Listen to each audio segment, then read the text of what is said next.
Esto es El Álbum. Hola, ¿cómo andan? Espero que estén muy bien, ya preparados para tomarse ese break tan merecido o ya disfrutando de ese break. Y hoy les quería traer 5 de mis libros favoritos del año. Por cierto, estas listas no tienen ningún tipo de orden y ningún tipo de, ¿sabes? Como de jerarquía uno encima del otro. Simplemente son 5 libros que marcaron mucho mi 2024 y me gustaría compartirlo con ustedes. Antes de adentrarnos en cada uno de estos libros, ¿qué tal si disfrutamos del minuto de buenas noticias? Tenemos buenas noticias para la historia y la verdad. En una victoria contra el intento de querer borrar la historia real de los Estados Unidos, el libro infantil Colonization and the Wampanoag Story, que documenta los abusos contra los nativos americanos en Nueva Inglaterra, volverá a la sección de no ficción. Este libro, escrito por Linda Coombs, historiadora de la tribu, fue publicado por Penguin Random House y catalogado como no ficción por la Biblioteca del Congreso. Pero en Montgomery, Texas, un grupo de derecha logró que se clasificara erróneamente como ficción. La buena noticia es que gracias a que la gente alzó su voz el pasado octubre, esta decisión se revirtió. Se suspendió el comité encargado y ahora están revisando todas las políticas de las bibliotecas del condado, porque no podemos dejar que se manipule la historia de esa manera. Así que felicitaciones por este triunfo. Los niños merecen una educación completa y verdadera. Sigamos defendiendo la historia real.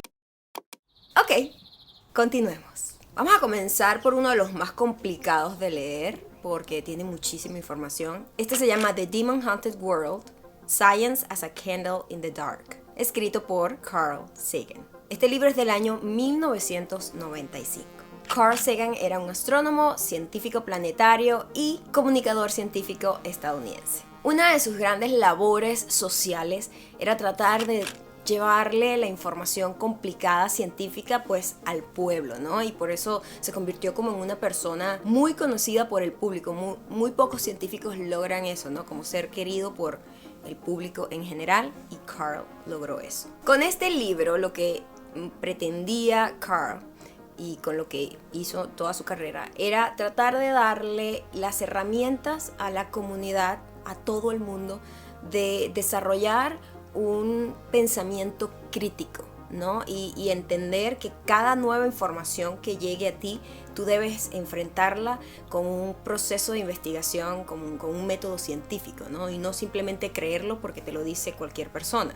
Y yo creo que en este momento Carl se debe estar, no sé, como revolcando en su tumba, porque ahorita es todo lo contrario, ¿no? Ahorita cualquier persona hace un TikTok diciendo si te comes una banana te vas a morir en 2 días, y la gente empieza a tener una histeria colectiva y empiezan a repetir esta información sin ningún tipo de base científica, sin ningún tipo de investigación, sin ningún estudio, simplemente porque lo dijo fulanito y es lo que está de moda decir y bla bla bla. Es evidente que Carl Sagan lamentablemente ya no está entre nosotros porque sería muy vocal al respecto, ¿no? Con lo que está pasando en este momento. En este libro él hace todo un repaso con todas las histerias colectivas, podría decirse, como que con lo que está de moda. Si ustedes se acuerdan, por allá, décadas pasadas, en donde la gente iba a la televisión a ser entrevistada porque había sido secuestrada por unos ovnis. Eso ya no pasa, ¿verdad? Como que ya pasó de moda y ya te tratarían como un loquito, ¿no? Pero cuando pasó en ese momento, la gente estaba convencida de que eso era real. Y la gente empezaba a decir un montón de cosas que era evidente. O sea, en el libro empieza a desglosar estos casos y a ir hasta lo más profundo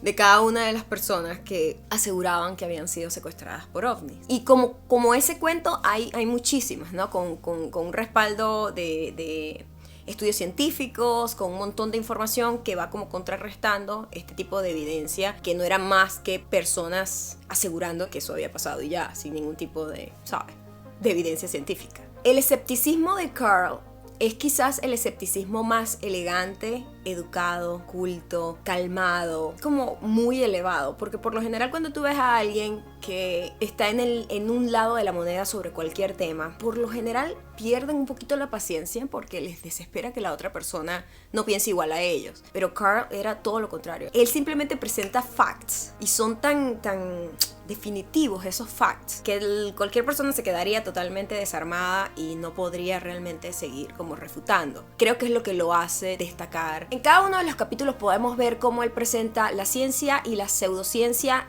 dentro de todas las histerias colectivas que se pusieron de moda en el momento, ¿no? Por ejemplo, hay un capítulo donde se dedica a hablar sobre la astrología, que fue una respuesta de pseudociencia a la astronomía, en donde agarraron algunas cosas que son facts científicos y empezaron a ponerle un montón de cosas decoradas y cuentos muy lindos para vender cosas, y tú ves cómo cada una de las generaciones fue repitiendo exactamente el mismo patrón.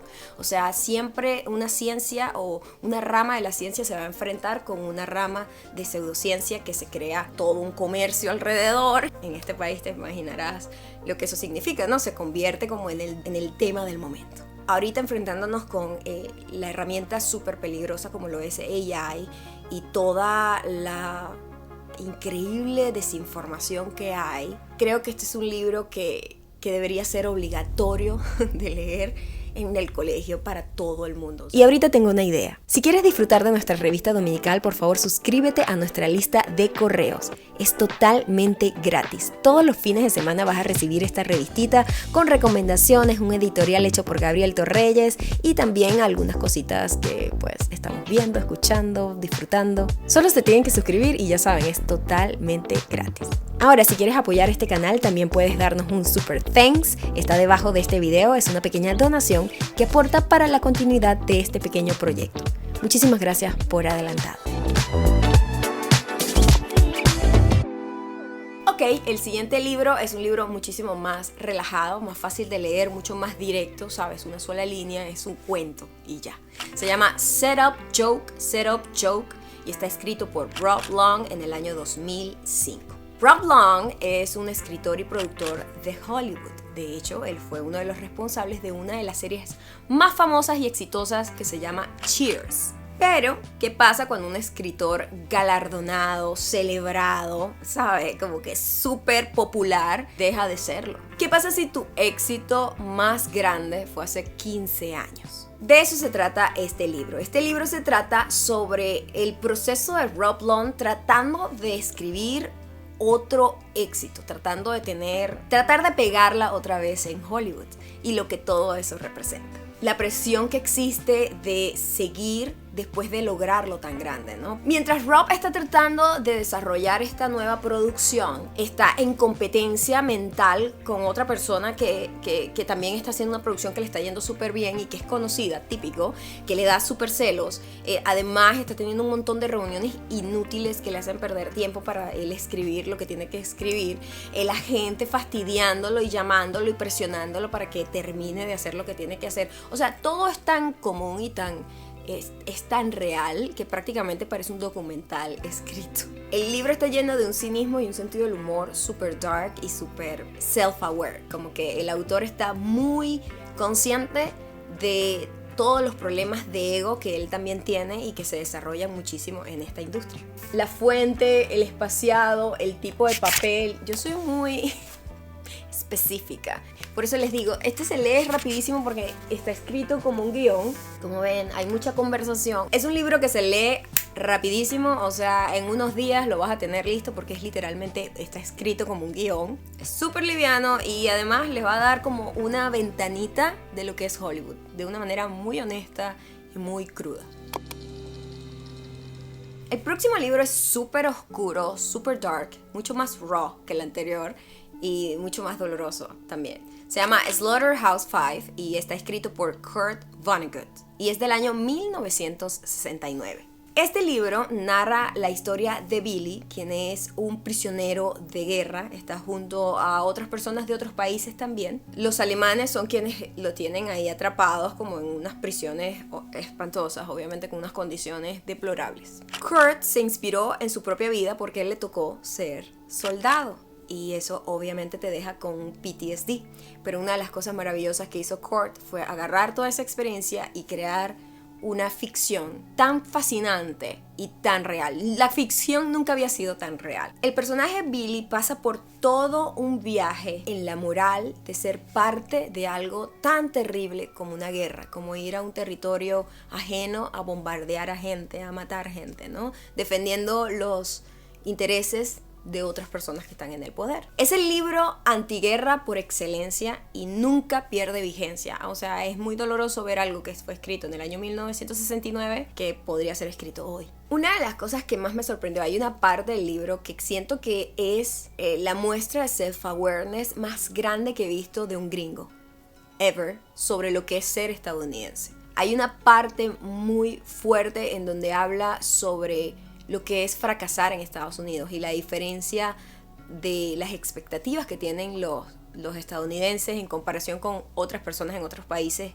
que a él le tocó pues conocer en esta prisión, porque había presos de otros países junto a él, ¿no? Este libro tiene este espaciado que me gusta, tiene el tipo de papel que me gusta. No quiero spoilear el libro porque el libro tiene como su plot twist, no es un libro lineal en lo absoluto, es lo opuesto de ser lineal. Son de esos libros que no puedes parar de leer, son esos libros que necesitas saber qué pasa, ¿sabes? A diferencia del libro anterior en donde tú estás como constantemente tratando de parar y digerir toda la información, investigar, esto es todo lo contrario. Este libro tú te lo quieres acabar rapidísimo porque cada vez están pasando cosas más interesantes, se van sumando personajes, se van sumando situaciones, se van sumando escenarios que tú dices que yo, que soy una persona muy visual, yo me armé toda mi película en la cabeza. No es un libro que te pone imágenes, olores, sensaciones, es muy descriptivo, está muy bien escrito y el humor negro que tiene Kurt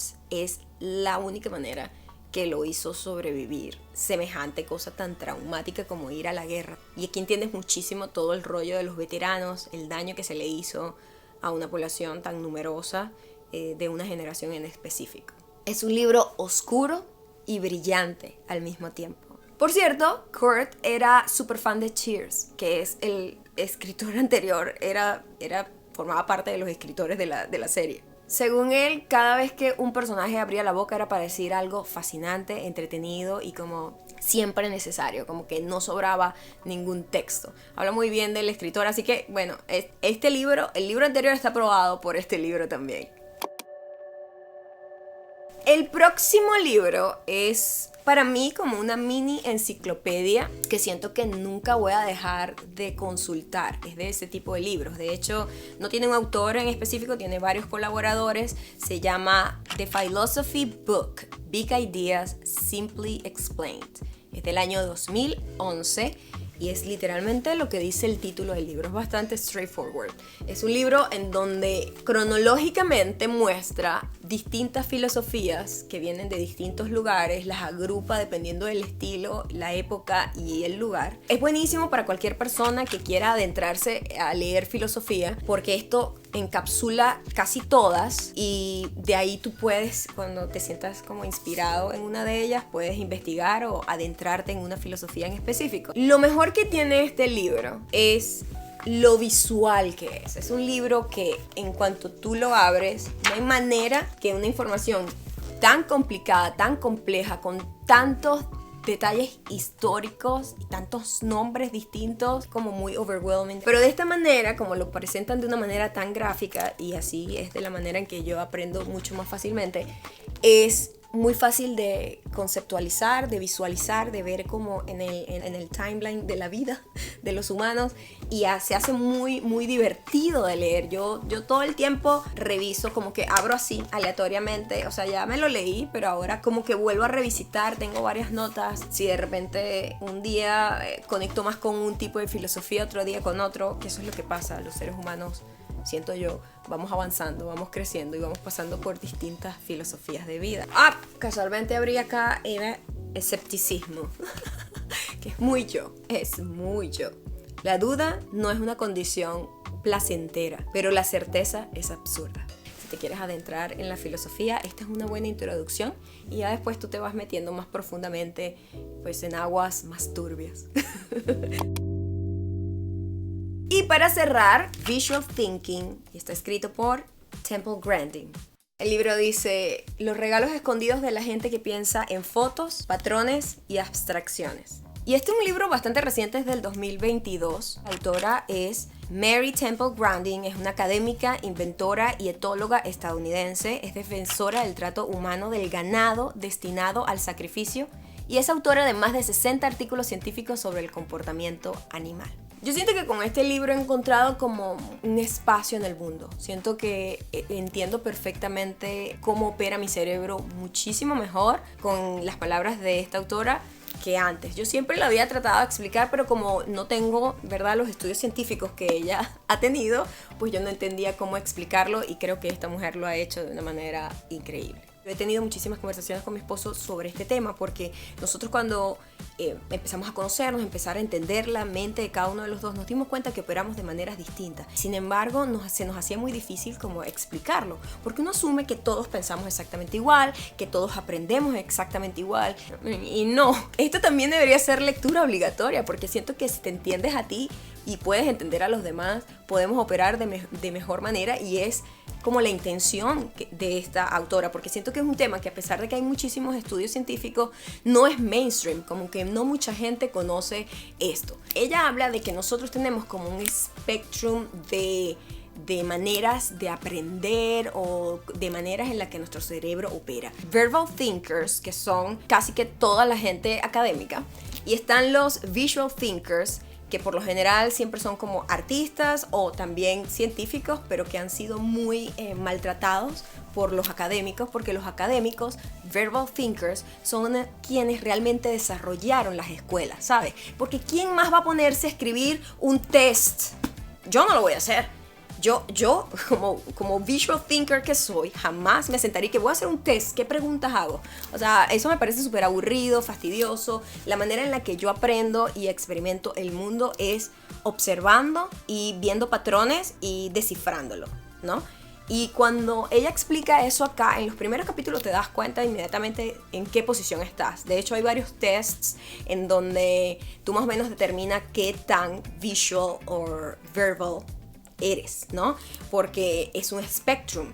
Hay varias cosas, ¿no? O sea, está todo esto, pero también está el autismo. Ella es autista y es, obviamente, mientras lo más visual thinker que tú eres, es decir, lo más alejado que eres de verbal, es decir, no puedes ni siquiera hablar. Pero hay gente que puede estar como en el medio, que puede estar bien con lo verbal thinker, pero también su dominio más grande es visual. La manera en la que yo aprendo, en la que yo expreso y como yo opero es visual, pero no quiere decir que no pueda hablar o que no me pueda expresar, pero me gusta más hacer con las manos, ¿no? Su gran lucha es, estamos perdiendo un montón de gente que está sumamente capacitada para hacer cosas para beneficios de todos. Porque una persona que es verbal no ve los problemas que ve una persona visual y viceversa. Entonces, cuando las escuelas, universidades, el sistema educativo está desarrollado por los verbal thinkers, estamos en un mundo desbalanceado, porque entonces estas otras personas que tenemos una manera de ver el mundo muy visual, la información no nos llega igual, porque se nos exige hacer cosas que no son orgánicas para nosotros, para nuestro proceso de aprendizaje. Y esa es su gran lucha, como que no debería ser homogénea la educación, porque la educación es para todos y no todos somos iguales. Yo siento que te vas a entender a ti y a toda la gente a tu alrededor, porque eres una cosa o la otra. Su gran lucha es tratar de llevar más visual thinkers a escuelas científicas, porque ella explica con varios ejemplos muy interesantes que si una persona visual thinker estuviese, por ejemplo, en una catástrofe que hubo, que hicieron una cosa que no funcionó, si hubiesen tenido un visual thinker, en cuanto esa persona llega se hubiese dado cuenta del error. Es evidente que toda la gente que estaba en esa mesa era verbal thinker, es muy teórica. Entonces, cuando tú eres muy teórico, tú vas seguro con tu teoría, pero otra persona que es visual thinker, en cuanto lo ve el error como inmediatamente. Me dio mucha tranquilidad también entender que el hecho de que yo tenga tanta atención al detalle y que veo errores primero que nada, no es nada malo, no viene desde un lugar de maldad, de criticar, de ser, ¿sabes? Viene desde un lugar de optimización. Los visual thinkers somos personas que queremos optimizar absolutamente todo. Yo creo que el test más sencillo son las instrucciones de IKEA. ¿Cómo te sientes al respecto? ¿Saben cómo son las instrucciones de IKEA, no? Son unos muñequitos, unos dibujos de los tornillos, y ya, no te dicen más nada. Y hay otros tipos de instrucciones que está llena de información, como que paso 1, paso 2, y es como una biblia prácticamente. Yo necesito más explicación que esto. Yo solo necesito la visual y yo voy a resolver el problema, ¿me entiendes? Lo otro me está generando más problemas, tratar de entender la sintaxis, si está bien escrito, o sea, es muy distracting las instrucciones escritas, así que yo no puedo con ellas. Es una manera bastante fácil de saber en qué posición más o menos, hacia dónde te inclinas, visual o verbal. El episodio pasado en donde les hablo sobre David Lynch, en donde su proceso creativo se trata de primero hacer una pintura, ¿verdad? Y después como que interpretar su propia pintura y crear una historia a través de ella y escribir el guión después. Es evidente que David Lynch es un visual thinker, te das cuenta por su forma de atacar un problema, ¿no? En cambio, otra persona va en su máquina, se pone a escribir el guión de cero, se enfrenta a una página en blanco y dice, yo puedo con esto. Esa persona es evidentemente verbal thinker. Y es por eso que es importante entender cómo opera tu cerebro para que tu creatividad no se vea como afectada por los procesos específicos que se tienen que hacer. No existen procesos específicos, la vida estamos aquí inventándola en el camino. Así que esto te va a dar mucha libertad si sientes que como que no has encajado muy bien en el sistema y no entiendes por qué. Esto a lo mejor te da un poquito de claridad. Espero que les haya gustado este video y si fue así, por favor, denle like y ya saben, me dejan en los comentarios sus 5 mejores libros del año. Ahí voy a agarrar algunas recomendaciones, por favor, me lo dejan en los comentarios. También suscríbanse a este canal y no olviden suscribirse a nuestra lista de correo en wedon'tbelong.com. Me pueden seguir en Instagram también y nos vemos la próxima semana. ¿No? Bye.